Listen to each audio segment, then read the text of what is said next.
All right. We're going to end with another great question. Paul Schmidt's Buckeye Dill says, I was wondering if you, Chad, or Lefty could clarify what first edition means on a Bowman paper card. I think it's generally in combination with the Bowman first. It generally is, but I'm going to let the guys answer a little bit more. I've only seen a few Bowman cards with the first edition marking and luckily found a Corbin Carroll first edition. It's only a base paper, but may still be valuable. So if this is a Corbin Carroll first, so then like first paper first, but with the first edition, then yes, it could be valuable. First edition also can appear on like Topps soccer cards. So it's the first edition. This is what it looks like for those of you who are watching. It looks like this in the box. The boxes are black and white, like straight up black and white. And they say Bowman first edition trading cards. And they are paper. And they're typically based on the checklist of what the upcoming Bowman is going to be. So typically it's like the Bowman draft first edition would mirror Bowman draft checklist, but there would be like less of them. And then like just for fun, I'm going to share this one picture with you because Lefty hates this guy and so does Aram from Just Baseball.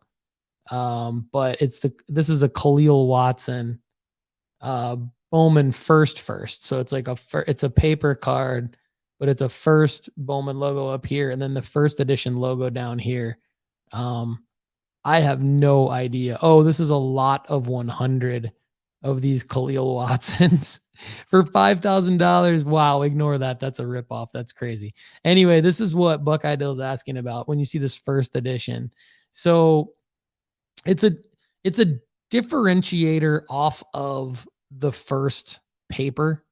So it's not super special, Buckeye Dill, but for the right player and like if it's an Ellie or to your point, a Corbin Carroll, it can become a version of it's a better version than the first paper.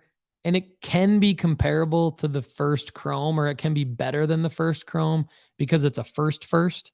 But it's not like anything that I would always jump at because of this first edition. It comes out every year. There are a certain amount of them. There may or may not be less than just a base Chrome first. And they may or may not be as valuable as a base Chrome first. But let's see if the guys have anything to add and or disagree with me about on the value of these. Chad, what do you think? Hey, Buckeye Dill, thanks for the question. The first edition of the Bowman First can get a little bit confusing. It is just a short print run of the exact same card as the Bowman First.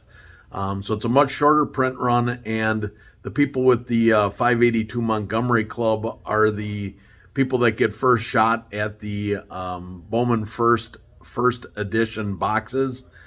Generally, the boxes are like around $400 for a normal hobby box. It's a short print run. When they're gone, they're gone. You'll notice that the first edition paper base cards sell for closer to the first Chrome cards. They still don't bring as much as the Chrome card, but it's much closer in value.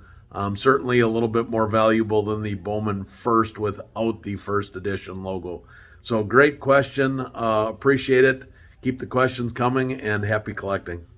Yeah, exactly. All right, Lefty, do you have anything to add to this? This is Kendall. This is a great question about the first edition on the Bowman paper cards.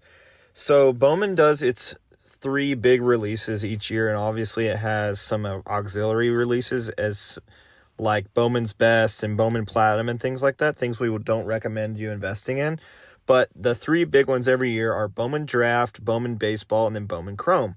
and that's where the first products are in. But the first edition paper always comes out about 2 to 3 weeks before the actual Bowman drop hits, and they're called first Bowmans. And it's just the first editions of the paper versions of any of these cards. Rarely any autographs, rarely any, I don't think there's any chromes, but basically it would be the very first Bowman firsts that are on the market, but they will have a first edition logo on them.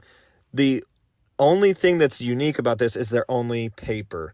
And so what I have done is pretty much avoided this product, because outside of the first 2 weeks where you can grab the first ones on eBay, they don't hold the same kind of value long term that a Bowman Chrome first would, because of their paper origin.